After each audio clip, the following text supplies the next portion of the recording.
እወደዋለሁ ቃልህን እወደዋለሁ ድምፅህን እወደዋለሁ።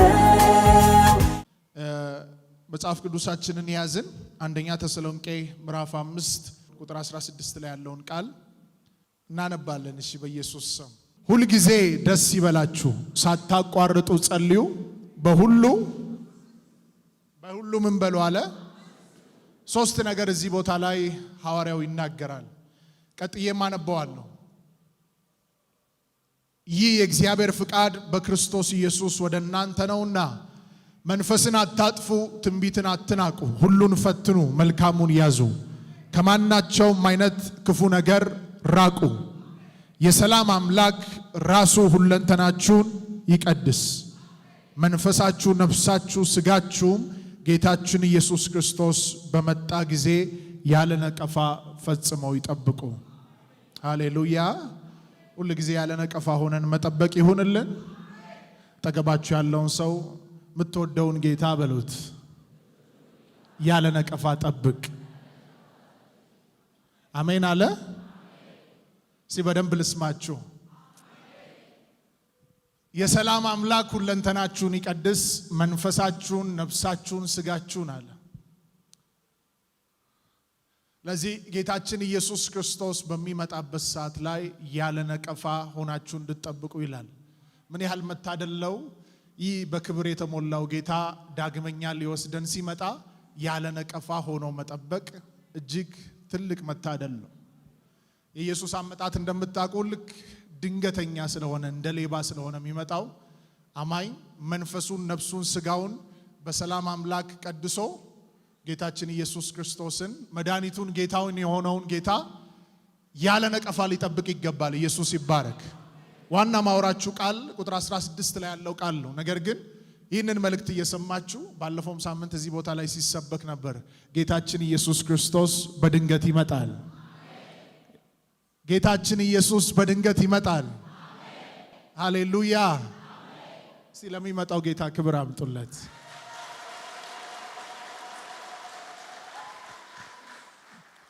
እዚህ ሶስቱን ሐሳብ በጥቂቱ በጣም ባጭሩ እናገራለሁ። በተለይ አማኝ በዚህ በመጨረሻው ዘመን ላይ በሚኖርበት በዚህ በክርስትናው ሩጫ ላይ ሊኖርበት የሚገባ እውነት ነው። ሩጫውን እስከ መጨረሻው ድረስ በድል ለማጠናቀቅ ሊኖርበት የሚገባ ዋና ዋና ነጥቦች ናቸው ሐዋርያው ጳውሎስ እዚህ ስፍራ ላይ ያስቀመጠው። ለተሰሎንቄ ሰዎች የመጨረሻውን ምክር ሲነግራቸው ነው። በመጨረሻው ምክር ላይ ሐዋርያው ጳውሎስ እነዚህ ሶስት ሐሳቦችን የተናገረው። ሶስቱን ሐሳቦች ስንመለከት አንደኛው ሁል ጊዜ ደስ ይበላችኋል፣ ሁለተኛው ሳታቋርጡ ጸልዩ አለ፣ ሶስተኛው በሁሉ አመስግኑ አለ። ጌታ በዚህ ህይወት እንድንኖር ይርዳን። ጌታ ኢየሱስ ይባረክ። አንደኛው ምን አላቸው? ሁል ጊዜ ምን ይበላችሁ? ድገሙና በሉት እስቲ። አንዳንድ ጊዜ ነው፣ አንዳንድ ሳምንት፣ አንዳንድ ወር፣ ሁል ጊዜ እስቲ ሁል ጊዜ በሉ። በአምላኬ ደስ ይለኛል በሉ። በከፍታም በዝቅታም በሐዘንም በደስታም ጊዜ በየትኛውም የላይፍ ሰርከምስታንስ ጊዜ ላይ በጌታ ሁል ጊዜ ምን ይበላችሁ አለ? ደስ ይበላችሁ። ይህ የተናገረው ያለው የደስታ ህይወት በሁኔታ ላይ የተመሰረተ አይደለም። ብር ሲገኝ፣ ወርቅ ሲገኝ፣ ቤት ሲገኝ፣ መኪና ሲገኝ፣ ሰው በዙሪያችን ሲበዛ ያለውን ህይወትና ያለውን ሐሳብ እየተናገረ አይደለም። ሁል ጊዜ ደስ ይበላችሁ ሲል በሁኔታ ላይ ሳይሆን በጌታ። እስቲ በሁኔታ ሳይሆን በጌታ በሉ። አማኝ በዙሪያው ባለው ነገር ሳይሆን ባገኘው ጌታ፣ በተቀበለው ጌታ፣ ወደ ልብ ውስጥ በገባ በላዩ ላይ በሾመው ጌታ ሁል ጊዜ በደስታ ሊኖር ይገባል። ኢየሱስ የተባረከ ይሆን። በዝቅታም በደስታ፣ በከፍታም በደስታ፣ በጨለማም በደስታ፣ በብርሃንም በደስታ ይህን ቃል እየሰማችሁ በክርስቶስ ያገኛችሁት ደስታ ዛሬም በእናንተ ላይ በሙላት ይገለጥ፣ ይገለጥ በኢየሱስ ስም። መላ ማንነታችሁን ይቆጣጠር። ሃሌሉያ። ይህ ጠላት ግራ የሚጋባበት የደስታ ህይወት ነው። ዓለም ግራ የምትጋባበት የደስታ ህይወት ነው። ጉድለት እያለ በደስታ ስትኖሩ፣ ጉድለት እያለ የተለያየ አይነት ዝቅታ እያለ በደስታ ስትመላለሱ ምንድነው ሚስጥሩ ይላል ሰው። ይሄ ሚስጥር በክርስቶስ ኢየሱስ በልባችሁ ላይ የፈሰሰ ኦታዲያ ካባሮዲያ ካያስ ዛሬ ጸልያለሁ። በልባችሁ ላይ ሐዘን ሞላ። ይህ ገደብ የሌለው የደስታ ኃይል በልባችሁ ላይ ይገለጥ፣ ይገለጥ በኢየሱስ ስም።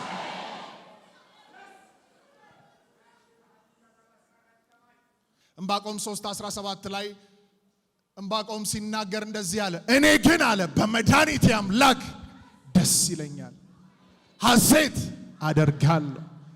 እስቲ እኔ ግን በሉ በእግዚአብሔር ደስ ይለኛል። ቤታችሁንም ጠቅልሉና እኔና ቤቴ በሉ በኢየሱስ ደስ ይለናል በሉ። ሃሌሉያ ሃሌሉያ ሃሌሉያ።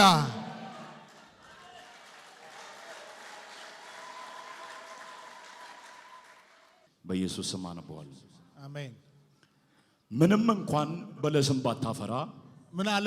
ምንም እንኳን በለስ ባታፈራ፣ በወይንም ሐረግ ፍሬ ባይገኝ፣ የወይራ ሥራ ቢጎድል፣ እርሾችም መበልን ባይሰጡ፣ በጎች ከበረት ቢጠፉ፣ ላሞችም በጋጥ ውስጥ ባይገኙ፣ እኔ ግን በእግዚአብሔር ደስ ይለኛል፣ በመድኃኒቴ አምላክ ሐሴት አደርጋለሁ።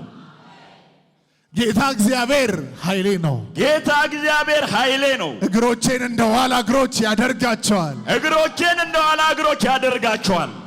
በከፍታዎችም ላይ ያስኬደኛል። አንድ ሰው ጮሆ ሃሌሉያ ይበል። እኔ ግን በእግዚአብሔር ደስ ይለኛል፣ በመድኃኒቴ አምላክ ሐሴት አደርጋለሁ። ጌታ እግዚአብሔር ኃይሌ ነው። እግሮቼን እንደ ዋላ እግሮች ያደርጋቸዋል። አንድ ሰው ጮሆ አሜን ይበል። ይሄ ሰው ሲናገር ለምድራዊ ሰው ግራ የሚያጋባ ነው። ከብቶች በጋጡ ባይኖሩ፣ የወይራ ሥራ ቢጎድል፣ ፍሬ ቢታጣ፣ በቤቴ ላይ ጉድለት ቢሆን፣ እኔ ግን በእግዚአብሔር ደስ ይለኛል። እግዚአብሔር ያለው ክርስቶስ ያለው ሰው ብቻ ነው በቤት ውስጥ ጉድለት ኖሮት በደስታ የሚኖር ሰው። ከኔ ጋር ናችሁ? ዛሬም እግዚአብሔር አምላክ በዚህ በመጨረሻው ዘመን ላይ የጠላትን ስትራቴጂ እያሸነፋችሁ በሐዘን ውስጥ፣ በጨለማ ውስጥ፣ በፍርሃት ውስጥ የሚመጣው ነገር ሳያገኛችሁ እንድትኖሩ በደስታ ኑሩ ይላቸዋል። አሜን አሜን አሜን አሜን። የብዙዎች ችግር፣ ብዙዎች በበሽታ ህይወታቸው እየተጠቃ ያለው ከጨለማው ዓለም ከሚላክባቸው ተጽዕኖ ባሻገር በሐዘን ውስጥ ሲኖሩ፣ በተሰበረ ልብ ሲኖሩ፣ ደስታቸውን በሁኔታ ላይ ሲያደርጉ ምን ማለት ነው መሰላችሁ? አግኝተው የነበሩ ሲያጡ፣ በዛው መንገድ ላይ ደስታቸውን ስለሚያጡ፣ በሐዘን ውስጥ በፍርሃት ውስጥ ስለሚኖሩ፣ ጠላት እድል ፈንታ ስለሚያገኝ፣ በሐዘን ውስጥ በፍርሃት ውስጥ ስትኖሩ፣ በጭንቀት ውስጥ ስትኖሩ በተለያየ አይነት በሽታ አታክ ያደርጋቸዋል። ልባችሁ ተረጋግቶ መኖር አይችልም። አማኞች ግን ከሌላው የሚለየን በክርስቶስ ባገኘነው የደስታ ህይወት፣ በክርስቶስ በተቀበልነው ደስታ፣ አሜን አሜን አሜን፣ ቅጥሩን እየዘለልን እንሻገራለን። ዝቅታ ላይ ብንሆን ወደ ከፍታ እንወጣለን። ብናዝን እንጽናናለን። ብንወድቅ እንነሳለን። እኔ ግን በሉ እስቲ በክርስቶስ ደስ ይለኛል።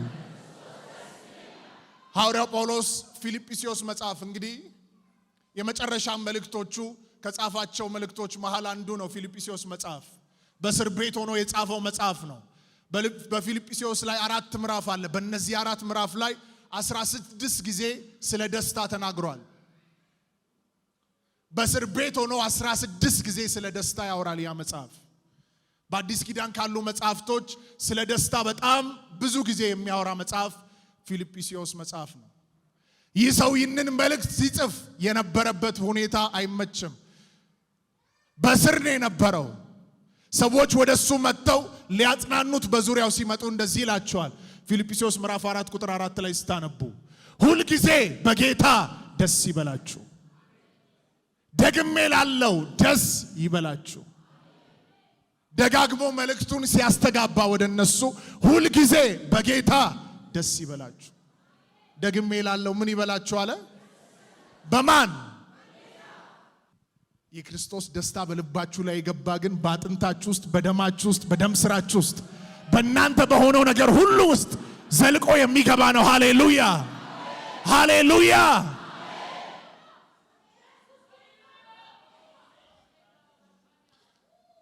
ስትኖሩ አትናወጡም። ጠላት በምንም መንገድ አንገት አያስደፋችሁም። በክርስቶስ ባለ ደስታው ስትኖሩ እስቲ ከዚህ ቀን ጀምሮ በሉ አልናወጥም በሉ። በክርስቶስ በተቀበልኩት የደስታ ህይወት እኖራለሁ በሉ። ሃሌሉያ። ያው መከራው ችግሩ በስቶ ወጀቡ በስቶ እናንተ ግን እየሳቃችሁ ትኖራላችሁ። አሜን አሜን አሜን አሜን። እናንተን ሊያጽናኑ ሲመጡ ከእናንተ ጋር ካለው ደስታ መንፈስ የተነሳ ተጽናንተው ይመለሳሉ። ተጽናንተው ይመለሳሉ። ሃሌሉያ። ሁል ጊዜ ምን ይበላችሁ? ደስ ይበላችሁ። በዚህ ህይወት በዚህ በተለይ በመጨረሻው ዘመን በምንኖርበት በዚህ እንግዲህ ምን ሰማው ነገር ደስታ የለውም። ማጆሪቲ ማለት ነው። ምናየው ነገር ደስታ የለውም። በዙሪያችን ያሉ የማያስደስቱ ብዙ ምዕራፎች አሉ። ነገር ግን አማኝ በክርስቶስ በተቀበለው ህይወት በደስታ እየኖረ ያ የደስታ ህይወት እንደውም ወደ ሰዎች እንዲጋባ ያደርጋል። አሜን አሜን አሜን። ሁለተኛ ሐዋርያው ጳውሎስ የተናገረው ምንድነው? ሳታቋርጡ ምን በሉ አለ? ጸልዩ። በጣም ይገርመኛል። ሐዋርያው ጳውሎስም ጌታችን ኢየሱስ ክርስቶስም በዚህ ነገር ላይ በጣም ጠንከር ያለ መልእክትና ከባድ የሆነ መልእክትን ያስተላልፉልን። ጠንከር ያለ መልእክት በሚለው ብናገር ይችላል። ጠንከር ያለ መልእክትን ያስተላልፉልን። ሳታቋርጡ አለ ጳውሎስ። ጌታ ኢየሱስ ደግሞ ሳታክቱ ዘውትር አለ። እነዚህ ሶስት ቃላቶች ሳታክቱ ዘውትር፣ ሳታቋርጡ ከኔ ጋር ናችሁ? ምን ናቸው? ሳታክቱ፣ ሁለተኛው ደግሞ ዘውትር፣ ሶስተኛው ሳታቋርጡ። ይህ እያንዳንዱ ቀናቶች፣ እያንዳንዱ ሰከንዶች፣ እያንዳንዱ ወራት፣ እያንዳንዱ ዓመታት የሚገቡባቸው ቃላቶች ናቸው። ዘውትር ሲባል አንዳንዴ አይደለም። ዘውትር የሚለው ቃል ሁሉንም ሰከንድ፣ ሁሉንም ደቂቃ፣ ሁሉንም ወራቶች፣ ሁሉንም ዓመታት ያጠቃልላል። የሆነ ጊዜ ጸልየን ዘግተነው የምንሄደው ምዕራፍ አይደለም። ተንበርክከን ተነስተን ከዛ ነገር ዲስኮኔክት ሆነን ልክ ቻርጀር ተሰክቶ ተነቅሎ እንደሚካሄድ አይደለም። መንፈሳችን፣ ስጋችን የትኛውንም ነገር እየሰራ መንፈሳችን ግን ከጌታ ጋር ህብረት እያደረገ እንዲኖር የሚለውን ነገር ነው። ያንን ሐሳብ ነው የሚናገሩት ሐዋርያው ጳውሎስም ጌታ ኢየሱስ ክርስቶስም። ይህን ቃል ከመናገሬ በፊት አንድ አዋጅ አውጃለሁ። ቀኝ እጃችሁን ከፍ አድርጉ። በዚህ በዘመን ፍጻሜ ቤታችሁና የእናንተ የሆነ ነገር ሁሉ በጸሎት ጉልበትና ኃይል ይባረክ። ሳታክቱ ዘውትር የምትጸልዩበት ኃይል ወደ ውስጣችሁ ይግባ ይግባ ይግባ ይግባ። መንፈስ ድካማችሁን ያግዛል ተብሎ እንደተጻፈ በድካማችሁ የጌታ ኃይል ይገለጥ ይገለጥ ይገለጥ በኢየሱስ ስም። እስቲ አጠገባችሁ ያለውን ሰው አንድን ሰው አሁን ይህን አዋጅ ሳውጅ ጥያቄ የሚጠይቅ አለ። መንፈስ ድካምህን ያግዛል በሉት። ይሄ መልስ ለማን ነው መሰላችሁ? እንዴት ሳያቋርጥ ሰው ይጸልያል? እንዴት ዘውትር ይጸልያል የሚሉ ነው። ሮሜ 8:26 ላይ ሐዋርያው ጳውሎስ ሲናገር መንፈስ ድካማችሁን ያግዛል አለ። እንዴት መጸለይ እንደሚገባችሁ እንኳን አታውቁም፣ በማይናገር መቃተት በውስጣችሁ ይማልዳል ይላል። መንፈስ ምናችሁን ያግዛል ይላል። ይሄ ቃል የሚናገረው የጸሎት አይነት ምን አይነት ህይወት መሰላችሁ? በመንፈስ ኢነርጂ ላይ ሆናችሁ የምትጸልዩትን የጸሎት ህይወት ነው። በራሳችሁ ብርታትና በራሳችሁ ኃይል ሳይሆን በምን ኢነርጂና በምን ብርታት ላይ ነው? በመንፈስ ኢነርጂ ላይ። እስቲ በመንፈስ ቅዱስ ኃይል በሉት። የሚጸለይ ጸሎት አለ በሉ። መንፈስ ድካማችሁን ያግዛል ሲል እናንተ ደክማችሁ ሊሆን ይችላል፣ ስጋችሁ ሊያርፍ ፈልጎ ይሆናል። ነገር ግን የእግዚአብሔር መንፈስ ሲቆጣጠራችሁ በእናንተ ድካም ውስጥ መንፈስ በውስጣችሁ ይጸልያል። ይህ አይነት የጸሎት ህይወት ስጋችሁ እንኳን አርፎ መንፈሳችሁ ከአምላካችሁ ጋር ሌሊቱን ህብረት ያደርጋል። ባይዘዌ ስለ ጸሎት ቃሉም ሲናገር እግዚአብሔርን ቃል ስለማሰላሰልም ቃሉ ሲናገር በቀን ብቻ አይልም በሌሊትም ይላል።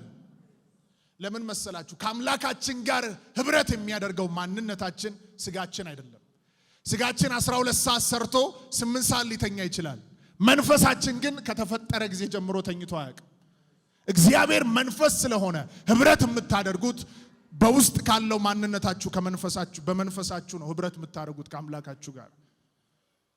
ለምሳሌ ዳዊትም ሲናገር እንደገና ደግሞ እግዚአብሔር ለኢያሱ ሲናገር እንደዚህ ያለው ኢያሱ ምዕራፍ 1 ቁጥር 8 ላይ የዚህ ሕግ መጽሐፍ ካፋ አይለይ አለው። የተጻፈበትንም ሁሉ ተጠብቀው ታደርገው ዘንድ በቀንም በሌሊትም አስበው። ያን ጊዜ መንገድ ምን ይልልሃል? ይቃናልሃል፣ ይከናወንልሃል። ነገር ግን ምንድን ያለው እግዚአብሔር? በቀንም በሌሊትም አስበው። ቃሉን እያሰበ በቃሉ ሲኖር ከአምላኩ ጋር ህብረት እያደረገ ነው ያለው። ከአምላካችሁ ጋር ህብረት ማድረግ ማለት ደግሞ በጸሎት መሆን ማለት ነው። ጸሎት ከአምላካችሁ ጋር ህብረት የምታደርጉበት መንገድ ነው። አንድ መንገድ ሳይሆን እናንተ ከአምላካችሁ ጋር አምላካችሁም ከናንተ ጋር የሚያደርገው ህብረት ነው። ከኔ ጋር ናችሁ? ብዙ ሰው የጸሎት ህይወቱ ላይ እሱ ብቻ ከአምላኩ ጋር ህብረት አድርጎ ከዛ የጸሎት ህይወት ይነሳና ይሄዳል። ልቡ ሁል ጊዜ አምላኩን ለማዋራት ሲፈልግ አውርቶ ብቻ ነው ዝም የሚለው። ነገር ግን ትክክለኛ ጸሎት ከአምላካችን ጋር ህብረት የምናደርግበት ነው። ይህ ማለት እኛም ከሱ ጋር የምናወራበት እሱም አባታችን ለልጆቹ የሚያወራበት ቦታ ነው። አንዳንዶቻችሁ ከዚህ ቀን ጀምሮ የጸሎት ህይወታችሁ ይለወጥ። እናንተ የምታወሩ ብቻ ሳይሆን የአምላክን ድምጽ የመለኮትን ድምጽ የምትሰሙበት ሰማይ ይከፈት በኢየሱስ ስም። ይከፈት ይከፈት ይከፈት ይከፈት በኢየሱስ ስም። ወደ መጀመሪያው ሐሳብ ልመለስ። በቀንም እስቲ በሌሊትም በሉ። ዛሬ ሌሊቱን ቁጭ ብሎ ሊያሳድረን ነው እያላችሁ ነው። እኔ አይደለሁም፣ ቃሉ ነው የሚለው። ስጋችሁ ተኝቶ መንፈሳችሁ ህብረት ያደርጋል። ለምሳሌ መጨረሻ የምታደርጉት ነገር ሌላ ነገር እየሰራችሁ ከሆነ መጨረሻ ህብረት ያደርጋችሁት ነገር ስትተኙ በዛ ሐሳብ ቁጥጥሩ ልትሆኑ ትችላላችሁ። ነገር ግን ብዙ ጊዜ ልትተኙ ስትሉ ቃሉን እያሰላችሁ እየጸለያችሁ ስትተኙ አዎ ስጋችሁ ደክሞት ይተኛል፣ መንፈሳችሁ ግን ያንን ህብረት ይቀጥላል። አሜን አሜን አሜን። ኢየሱስ አመሰግንሃለሁ ይላል። ሃሌሉያ። ጌታ ደግሞ በዛ ሰዓት ላይ መጥቶ ራእይን ያሳያል፣ ህልምን ያሳያል። ስጋ ድብን ብሎ ተኝቶ የሆነ ከውስጥ ያለ አካል አለ ቁጭ ብሎ ህልምንና ራእይን የሚያይ የገባው ሰው ቢኖር ጮሆ አሜን ይላል። ያንድ ሰው ሌሊት ከዚህ ሰዓትና ደቂቃ ጀምሮ በህልምና በራእይ ይሞላ። የአምላኩን ድምጽ የሚሰማበት ኃይል ይለፍ። እስቲ ሌሊቶቼ በሉ የአምላኬን ድምጽ የምሰማበት ይሆናሉ በሉ። ሃሌሉያ።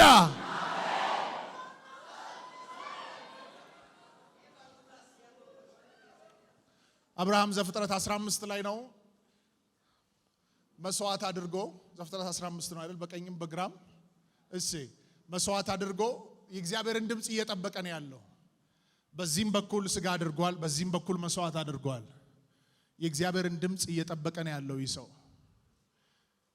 እግዚአብሔርም ደግሞ እየተናገረው ነው ያለው። በኋላ ላይ እግዚአብሔር አንድ ነገር አሰበ።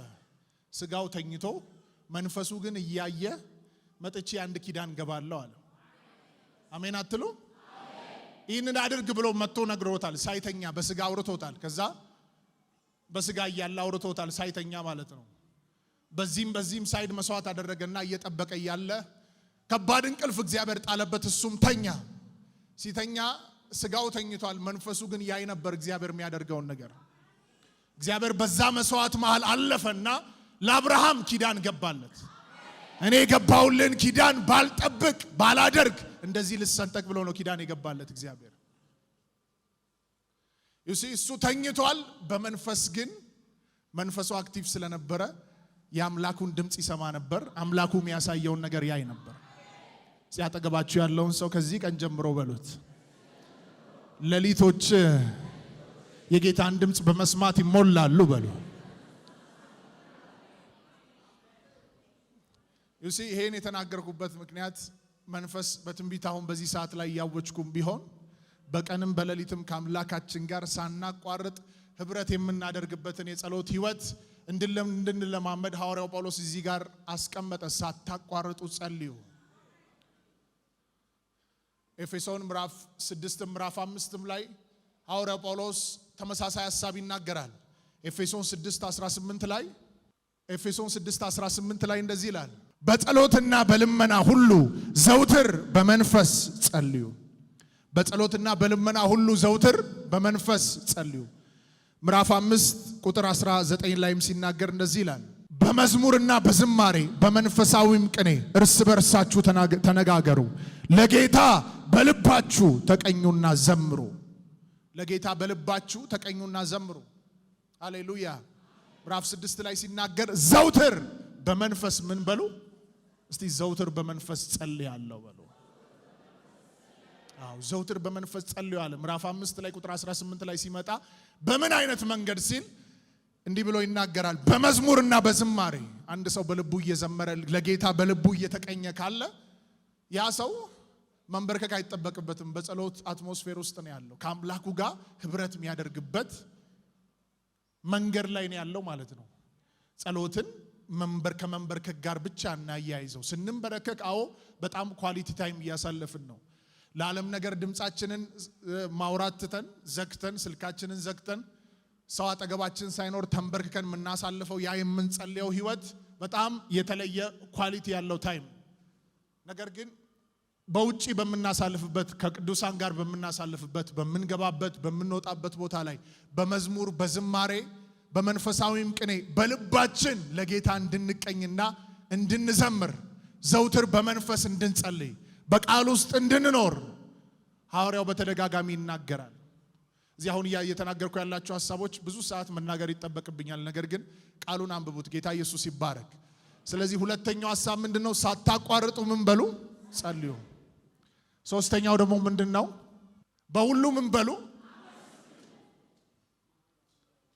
በውድቀትም በስኬትም በሁሉ እስር ቢኖርስ ከፍታስ ዝቅታስ በመከራ ውስጥ በውሃ ውስጥ ስታልፉ በእሳት ውስጥ ስታልፉ በሁሉ። አንዳንድ ጊዜ በተለይ የሐዋርያትን ህይወት ኤግዛምፕል ልስጥ። በጣም ሁሉ ጊዜ ባነበብኩት በጣም ውስጤ ስለሚቃጠል ማለት ነው። እስር ቤት ተጥለው ሐዋርያት ሥራ ምዕራፍ 16 ላይ ስታያቸው እስር ቤት ውስጥ ተጥለው ወንጀልን ሰርተው አይደለም እስር ቤት የገቡት፣ ወንጌልን ሰብከው ነው። ወንጌልን ስለሰበኩ ተደብድበው ደምተው ሰውነታቸው ውስጥ ቁስል አለ፣ ህመም አለ። እስር ቤት ውስጥ ጥለዋቸው ከግንድ ጋር ጥርቅ አድርገው አስረዋቸው እጃቸው እግራቸው ታስሯል። እነዚህ ሰዎች አንደበታቸው አያጉረመርምም ነበር። በአንደበታቸው እንደዚህ ያደርጉ ነበር። በመንፈቀ ሌሊት በጌታ ፊት ይጸልዩና ይዘምሩ ያመሰግኑ ነበር ይላል። ይሄ ሰው ማደንዘዣ ካልተሰጠው በስተቀር ግሩም ይስቃል። ማደንዘዣ ካልተሰጠው በስተቀር ሰው ሊጸልይ ሊያመሰግን ሊዘምር አይችልም። ምን አይነት ማደንዘዣ መሰላችሁ? ቁስል እያለ ቁስሉን አስረስቶ ኢየሱስን እንድታመሰግኑ የሚያደርግ ሆዳሃሊያ ካባሮዲያ ካያስ አባቶች ስለት ከፊታቸው እየጠበቃቸው ሞት እየጠበቃቸው የመጨረሻ ቃላቸው እንደዚህ ነው፣ እግዚአብሔርን እያመሰገኑ ወደ እሳት ውስጥ ይጣሉ ነበር። እሳት ውስጥም ሆነው እየተወገሩ የሚያደርጉትን አያውቁምና ይቅር በሏቸው እያሉ እግዚአብሔርን ያመሰግኑ ነበር። የገባው ሰው ቢኖር በደንብ ጮሆ አሜን ይላል።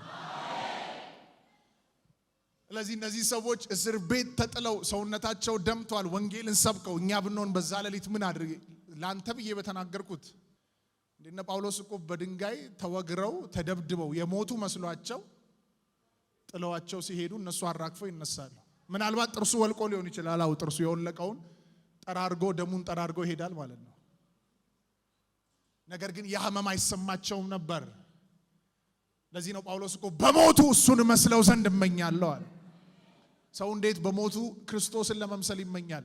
የክርስቶስ ሞት የከበረ አልነበረም። የክርስቶስ ሞት እንደ ወንበዴ በአደባባይ እርቃኑን ይኸውን ስታዩ ሰውነቱ ተሸፍኖ ነው ፊልም ላይ የሚታየው አይደል? እርቃኑን ነው ግን ክርስቶስ ኢየሱስ በመስቀል ላይ የተሰቀለው። የገባባቸው መንፈስ ሞትን፣ ስቅለትን፣ የትኛውንም መስዋዕት መደረግን ምንም እንዳይመስላቸው ስላደረገ በቃ ስለደነዘዙ እነዚህ ሰዎች በሞቱ እሱን መስለው ዘንድ እመኛለሁ ይላሉ። ማን ነው በዚህ ጊዜ ላይ ከኛ መሃል በሞቱ ክርስቶስን መምሰል የሚመኝ? በሁሉ አመስግኑ አላቸው ሐዋርያ ጳውሎስ። በስንቱ? ኤፌሶን ምዕራፍ 5 ቁጥር 20 ላይ እንደዚህ ይላል፣ ሁል ጊዜ ስለ ሁሉ በጌታችን በኢየሱስ ክርስቶስ ስም አምላካችንንና አባታችንን ስለ ሁሉ አመስግኑ።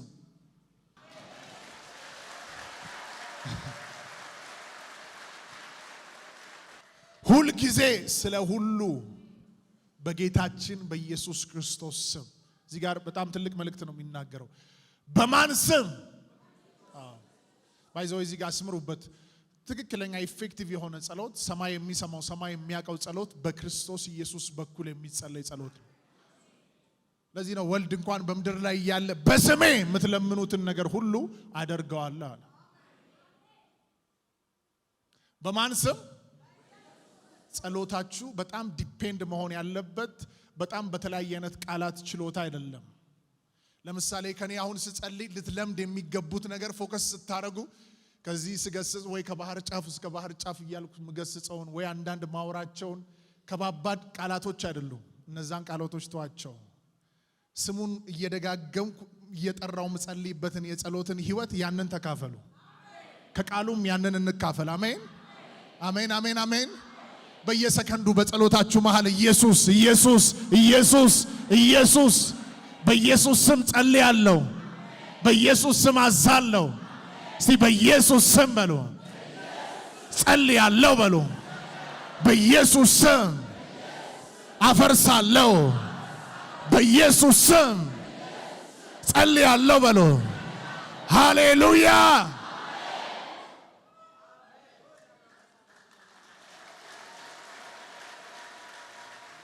ልባችሁ ይህንን ሲናገር በምትሄዱበት ቦታ ሁሉ ያለ የጨለማ መረብ ከእግራችሁ በታች ይወድቃል።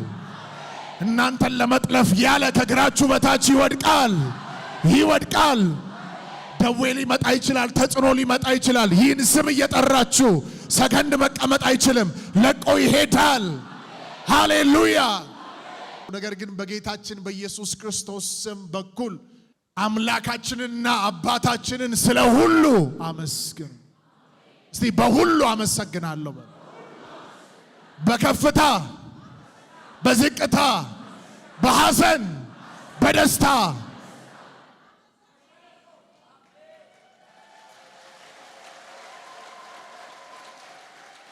ሐዋርያት ሥራ ምዕራፍ 12 ላይ ጴጥሮስ የሚባል ሰው አለ፣ እስር ቤት ታሰረ።